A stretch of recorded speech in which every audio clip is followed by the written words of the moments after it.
On va donner la parole maintenant, on prend le TGV, donc direction Nantes. Dany Joly, responsable du service éclairage public et infrastructure des réseaux de communication électronique, dit EPIS, de Nantes Métropole. Dany, vous avez la parole. Oui, bonjour. Donc, je vais évoquer, moi, comment concilier les modes actifs et la biodiversité. Donc, il y a beaucoup de similitudes avec ce que Strasbourg vient d'expliquer. On est un peu sur les mêmes tendances de recherche, d'expérimentation et puis d'avancement dans le traitement de ce sujet-là. Tout ça aussi parce qu'on fait partie du même club, le club AFE Métropole, avec Marion et Pierre qui sont dans ce club AFE Métropole.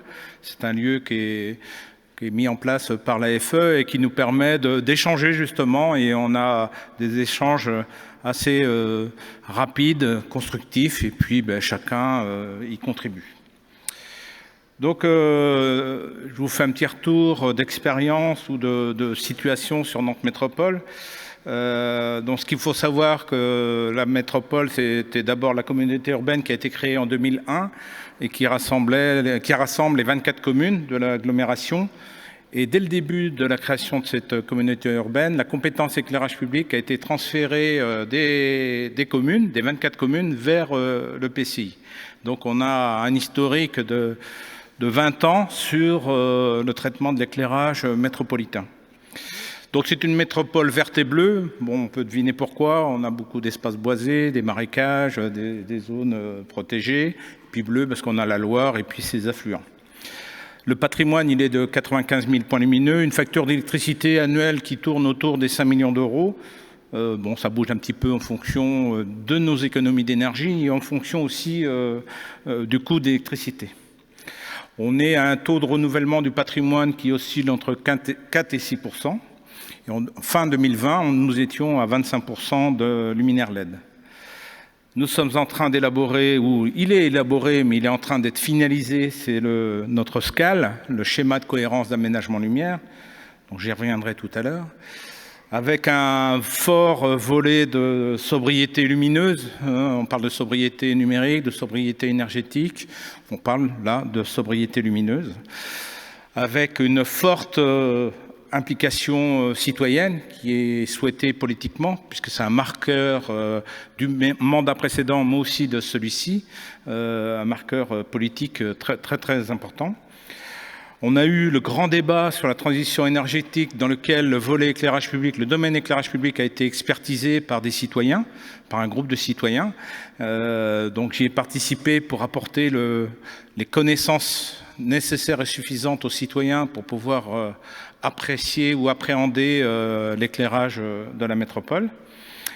Il y a eu d'autres grands débats aussi dans la métropole, notamment sur la Loire, le devenir de la Loire, comment réutiliser la Loire en tant que soit un axe de transport, soit un axe d'animation, comment utiliser la Loire et avec une appropriation par les habitants. La lumière n'a pas été abordée dans ce débat. C'était le premier grand débat, donc on n'était pas forcément impliqué. Il y a eu le débat sur la transition énergétique qui a suivi, sur lequel on a pu y contribuer. Et puis il y a eu un autre débat depuis sur la longévité. Et sur la longévité, j'ai essayé de porter le fait que l'éclairage devait y être abordé. On en a parlé tout à l'heure dans les EHPAD, tout ça, dans le maintien à domicile, etc. Et puis ça n'a pas été retenu. Bon, bref, on y reviendra certainement. Il y a eu aussi le forum du Conseil de la nuit, j'y reviendrai un petit peu tout à l'heure, où il y a eu une prise de conscience qui a été importante sur ce domaine-là. Une prise en compte de la biodiversité, évidemment, avec tout ce qui s'est passé, les Grenelles, la prise en compte de la nature en ville, tout ça, ce sont des sujets politiques très importants et que forcément Nantes n'échappe pas non plus à cet engouement. On a fait aussi des prises de vue aériennes nocturnes de l'agglomération en 2014. Et une qu'on vient de refaire en 2021, on l'a faite par avion parce que malheureusement le satellite chinois ne passe pas au-dessus de Nantes. On aurait pu essayer de le faire dévier, mais on n'a pas pu. Donc on a fait ça par avion, donc ça coûte un certain prix, mais on a une définition du pixel qui est de l'ordre de 40 cm, donc on a une précision assez intéressante pour travailler le sujet. Et puis l'application de l'arrêté, effectivement, depuis décembre 2018, il faut qu'on s'y penche, et on s'y est penché, même si déjà on avait emboîté le pas, enfin on avait, comment dire, pris en compte certaines dispositions qui sont reprises dans cet arrêté, mais bon, il faut qu'on s'y penche encore plus. Alors nous, on n'a pas appelé ça la trame noire, ou la trame nocturne, ou la trame étoilée. À Nantes, on a appelé ça la trame sombre. La trame sombre, parce qu'on n'a pas voulu l'appeler comme nos voisins à Rennes, où c'était la trame noire. Hein, Roger n'a pas voulu copier. Donc on a fait une trame sombre, je vais y revenir aussi tout à l'heure, avec cette prise de vue aérienne où il y a un petit zoom juste à côté qui marque plusieurs choses en fait sur ce qu'on a constaté sur cette prise de vue aérienne. C'est l'éclairage sportif, effectivement, ça génère des puits de lumière assez importants. Et puis tout un tas de petits points lumineux que vous voyez là, à un endroit. C'est un centre commercial, le centre commercial Beaulieu. Et en fait, c'est la lumière qui ressort des skydomes qui apportent de l'éclairage naturel le jour. Mais la nuit, c'est la lumière qui est dedans qui ressort, quoi. Donc ça nous apporte aussi quelques éclairages. Donc ça nous donne quelques indications. C'est un bel outil de communication, de pédagogie vers les publics qui ne connaissent pas forcément la lumière. Donc on s'en sert assez régulièrement dans les commissions locales, auprès des pôles, auprès des communes. Donc on a cette prise de vue sur l'ensemble du territoire. On a aussi l'aéroport qui génère pas mal de lumière. Alors les enjeux, donc je viens de parler des enjeux de l'éclairage public, mais c'est vrai que ce sujet-là de comment concilier mode actif et biodiversité, ça fait appel à plusieurs politiques. La politique de l'éclairage public, politique publique de l'éclairage public, la politique publique des déplacements, donc je vais les aborder maintenant, et puis la politique publique de la biodiversité. Donc sur le plan de déplacement urbain, en 2018, donc, il y a eu l'adoption d'un PDU avec des perspectives jusqu'à 2027. Donc un des objectifs stratégiques, c'est d'accompagner la dynamique du territoire en préservant le cadre de vie. C'est concilier la ville mobile et la ville durable. Et une métropole pour tous, plus accessible et plus apaisée. Quand on a dit ça, c'est comment est-ce qu'on met tout ça en œuvre. En complément du réseau de transport collectif, il est nécessaire de relier tous les territoires en mode actif. Donc c'est renforcer l'intermodalité pour changer de mode de transport, faciliter le franchissement des cours d'eau et des grandes infrastructures. Donc on a quand même le périphérique, on a des autoroutes, on a la SNCF, enfin les voies ferrées qui sont à passer. Donc ce sont des ouvrages aussi à traverser. Améliorer les capacités de stationnement. Le PDU ne favorise pas le stationnement en centre-ville, mais il y a quand même quelques parkings silos, des parcs relais qui sont sur la périphérie de l'agglomération. Et puis, au final, réaliser un schéma directeur d'aménagement cyclable. Donc c'est là où j'en arrive. C'est que voilà un peu le schéma stratégique des aménagements cyclables, avec une volonté de rendre... d'avoir des axes structurants majeurs de déplacement des axes cyclables sur l'agglomération. Et on se rend compte que ces axes cyclables, quand ils se situent en site urbain, déjà éclairé, déjà centralisé, on a déjà pas mal de choses éclairées, donc il n'y a pas besoin de faire grand-chose pour favoriser l'éclairage sur ces espaces-là, l'usage nocturne de ces espaces-là. Mais dès qu'on s'écarte du centre-ville, on va se trouver dans la campagne, dans des zones à fort enjeu de biodiversité. C'est comment est-ce qu'on va éclairer ou rendre possible l'usage nocturne de ces espaces-là. C'est une grande question. Et justement, c'est en croisant ces trois politiques publiques, et puis surtout en échangeant avec les différents services, parce que il faut savoir que ce plan d'itinéraire cyclable, il a été élaboré sans notre concours. Les collègues du service éclairage n'ont pas été associés à l'élaboration de ce schéma de directeur. Et il est dit pourtant, il y a quelques lignes qui disent qu'il faudra éclairer ces espaces-là. Mais comment, à quel niveau, de quelle manière, l'usage nocturne. On a des sujets à travailler. Les enjeux de biodiversité, c'est un territoire d'eau et de bocage. Bon, je ne vais pas vous dire tous les chiffres, mais 62% d'espaces agricoles, 1000 km de cours d'eau, 5 zones Natura 2000, alors 1412 espèces floristiques présentes, dont 52 remarquables, je ne peux pas vous les lister, 2708 espèces faunistiques présentes, dont 217 remarquables, donc on a quand même une connaissance assez pointue de nos collègues qui s'occupent de la biodiversité. Et justement, en allant rencontrer ces gens-là, en discutant avec eux et en faisant aussi des interventions croisées, c'est-à-dire que moi, je suis allé faire des interventions auprès de ces services-là sur l'aspect éclairage, et eux, ils viennent aussi nous faire des actions, des formations ou des interventions sur la biodiversité, qu'est-ce que la biodiversité, etc. Et puis Nantes est aussi responsable national sur l'angélique des estuaires. C'est pas Angélique et... c'est pas elle, c'est l'autre. Les enjeux de la biodiversité, bon, il y a quelques axes qui ont été définis par nos collègues qui s'occupent du sujet. C'est de connaître, donc on voit bien qu'il y a eu un recensement. Alors ils font beaucoup appel à des associations environnementales. Il y a une association en Bretagne qui travaille sur les chauves-souris, donc ils sont spécialistes. Et puis il y a d'autres associations qui font des recensements, des collectes de connaissances. Donc c'est connaître, faire connaître et mobiliser autour de la biodiversité. Préserver ou restaurer les continuités écologiques, les réservoirs de biodiversité des espèces emblématiques, donc, comme Strasbourg. Prendre en compte la biodiversité à toutes les échelles de projet, que ce soit un petit projet, un grand projet structurant, etc. C'est amener les porteurs de projets à se poser la question de la biodiversité. Et nous, on dit la biodiversité nocturne. Pensez votre projet la nuit. On a encore du boulot à faire. Les projets d'espace public, ils ne sont pas rares d'arriver sans avoir et l'éclairage. Et la nuit, qu'est-ce que vous faites? On verra ça en phase pro. Végétaliser la ville pour l'accueil de la biodiversité et lutter contre les îlots de chaleur. Les îlots de chaleur, c'est aussi un enjeu important et qui peut peut-être nous aider, puisque les îlots de chaleur, c'est rendre les revêtements un peu plus clairs pour éviter que ça absorbe l'énergie solaire, etc. Mais ça peut nous aider, nous, pour mieux éclairer la nuit. Donc on va dans le même sens, c'est très bien. Et développer la canopée urbaine. Alors là, on est un petit peu embêté avec les arbres, parce que forcément, on a nos luminaires qui sont dans l'infrandaison, et il faut qu'on joue intelligemment. Alors, quand on a croisé ces trois politiques, c'est comment est-ce qu'on avance? Les principales étapes, donc on a eu ces prises de vue aériennes en 2014 et 2021.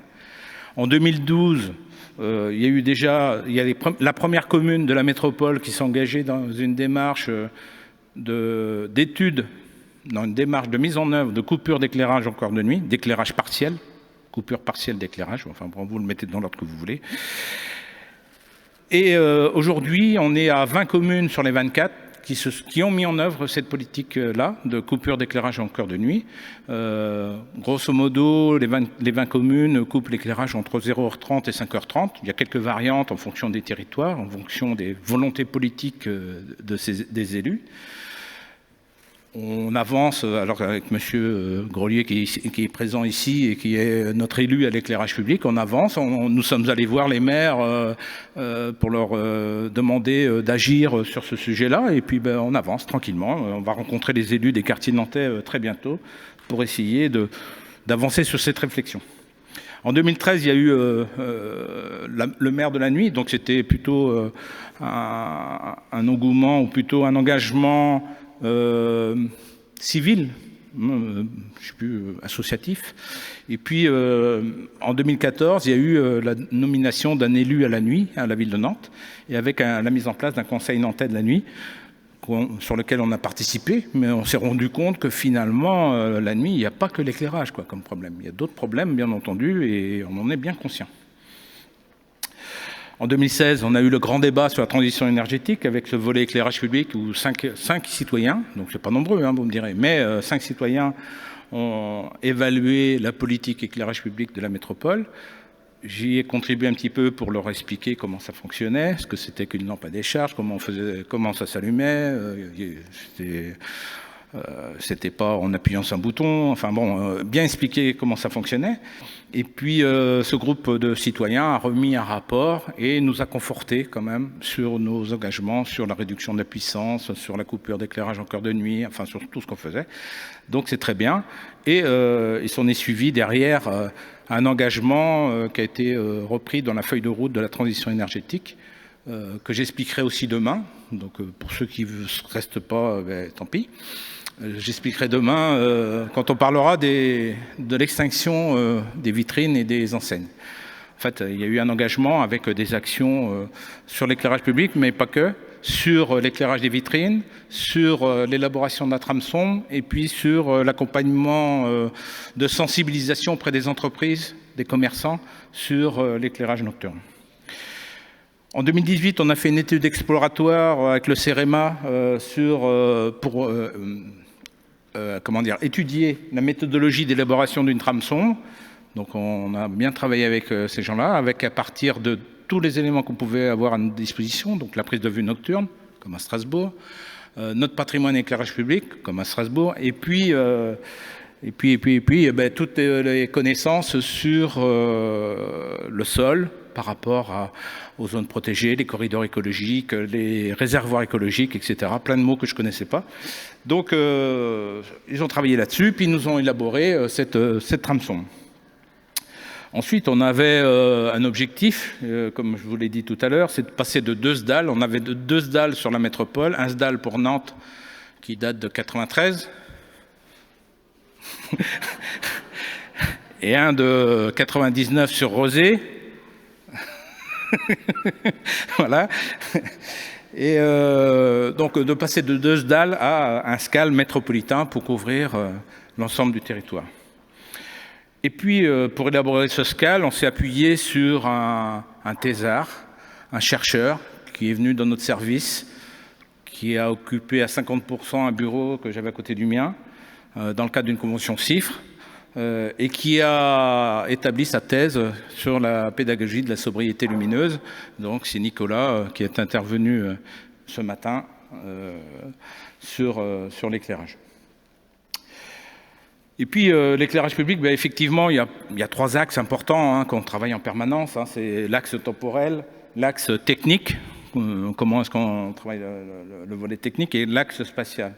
Alors pour travailler le temporel, qu'est-ce qu'on a mis en place? On a mis en place une commande centralisée de l'éclairage public, un pilotage. Donc on allume vraiment au bon moment quand la nuit tombe, et on rallume et on éteint le matin au lever du jour, avec des remontées d'informations.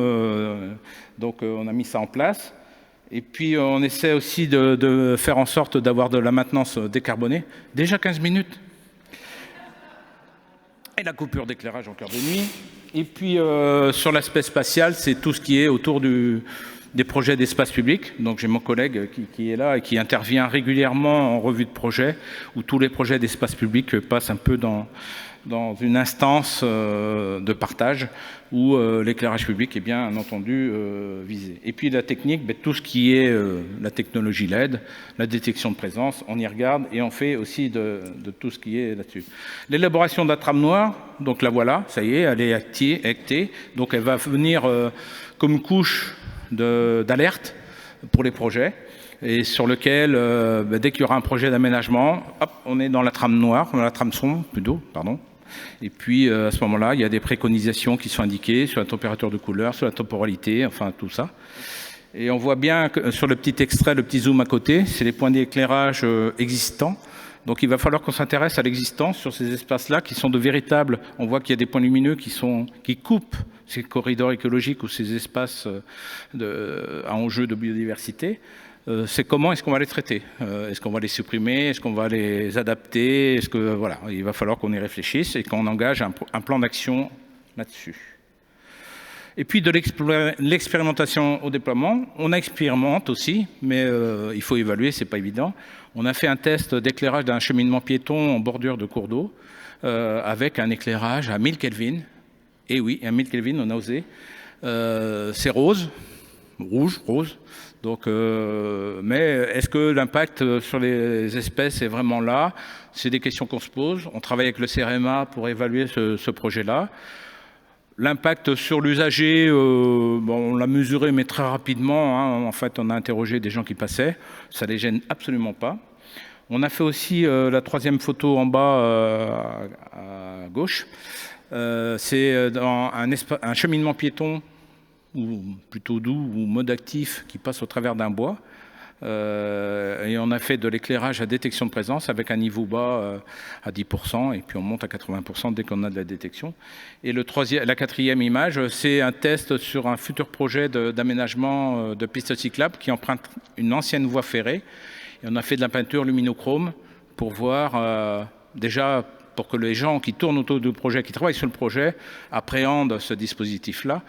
Et maintenant, c'est quel impact sur la biodiversité, ça, on n'en sait rien encore aujourd'hui. Voilà l'expérience nantaise.